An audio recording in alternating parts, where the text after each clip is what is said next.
Hey, what's up YouTube? This is Darklight2244 coming at you guys with a new deck video.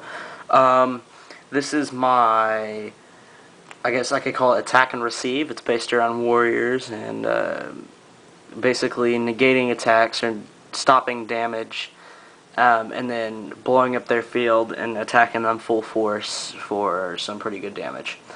So before I get carried away and talking too much, let's just go ahead and get this thing started. First off, we have two Kuraz the Light Monarch.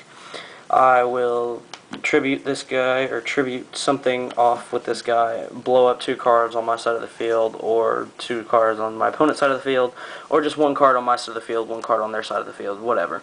Because it's up to two cards, which is why I like Kuraz. He's my favorite Monarch. Anyway, moving on to 2, Jane, Lightsworn Paladin. I run this because she, he, whatever, I'm never clear about what it is, but for whatever's sake, I'm going to call it a she. She basically becomes a Cyber Dragon during the damage step if she attacks a monster, not if a monster attacks her. So yeah. Plus the milling effect works good for a couple cards in this deck. Next we have 2 Marauding Captain. Normal summon him, special summon 1 level 4 or lower warrior type monster from your hand. If he's the only type, his only warrior on the field you can attack if there's other warriors. Next we have 3 Necro Gardna. Whoa, we need to focus. Yeah, anyway. 3 Necro Gardna. I mill these off with Jane a lot, or I tribute them off with Kuraz or Cybernetic Magician, which we'll get to later. So yeah, 3 Necro Gardna helps out with the negating thing. Next up, I run 3 Gearfried the Iron Knight. I run this because he's 1800 beater, and I run Blast with Chain in this deck, so good little combo with him. Helps clear the field and attack. Next, I run 3 Darkblade. I run this because if I don't have a Gearfried and I do have Blast with Chain set, I can boost him up to 2300, and that's big enough to get over most of the stuff, this metagame, like wolves and stuff like that. Plus, he's good tribute fodder for Kuraz and Cybernetic. Next, I run Neospatian Grand Mole. You'll see this in probably a lot of my decks because I just love him. Bounce summon, bounce back, easiest anything else. Next I run 1 Maneater Bug. I tried out Raikou, Lightsworn Hunter, and the milling effect, milling 3 plus Jane's. It's just I was milling through my deck too fast and I didn't like that. So I went to the alternative of Maneater Bug, set him, he's flip summoned, I blow up 1 card on the field. Next I run DD Crow. I run this for a lot of reasons, mainly because it's a beastly card. So, yeah, if you don't know the reasons why not to run it, or why to run it, then you probably shouldn't play, or ask somebody. Ask me! Yeah, ask me. Woohoo. Anyway, Cybernetic Magician. You guys probably saw me the gadget. I run this in my gadget deck. I'm sorry, guys. It's like 12 o'clock at night, and I'm tired. But I wanted to make this video before I went to bed, so yeah, bear with me. Anyway, Cybernetic Magician. Tribute summon it.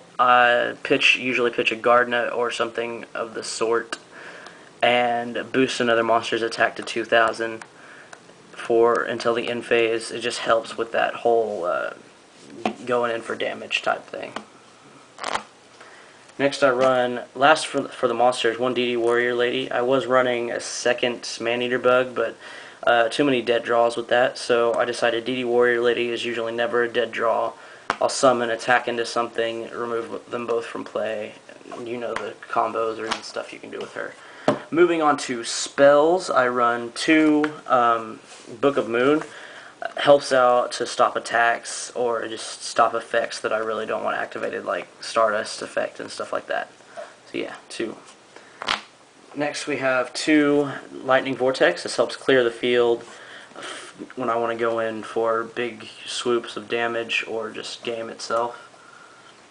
Next there's 2 Pot of Avarice.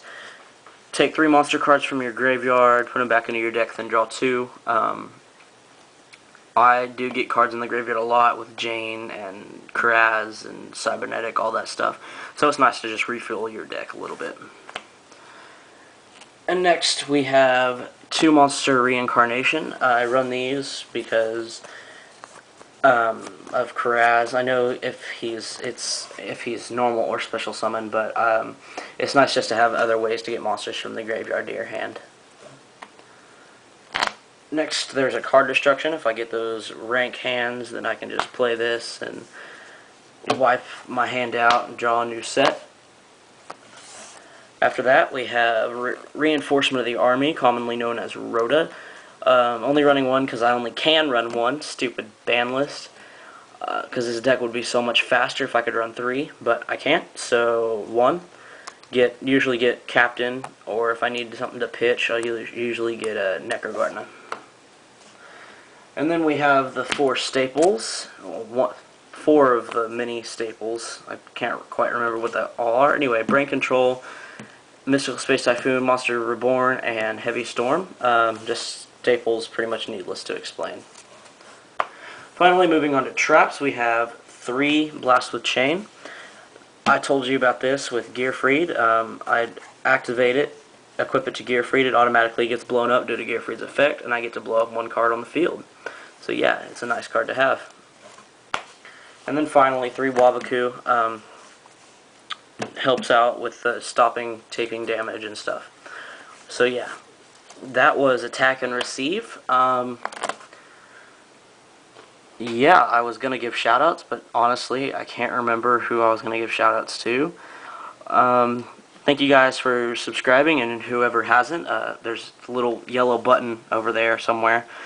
Don't forget to comment, rate, do whatever. As long as you subscribe, I really don't care what else you do. So yeah, this has been Darklight2244 with Attack and Receive.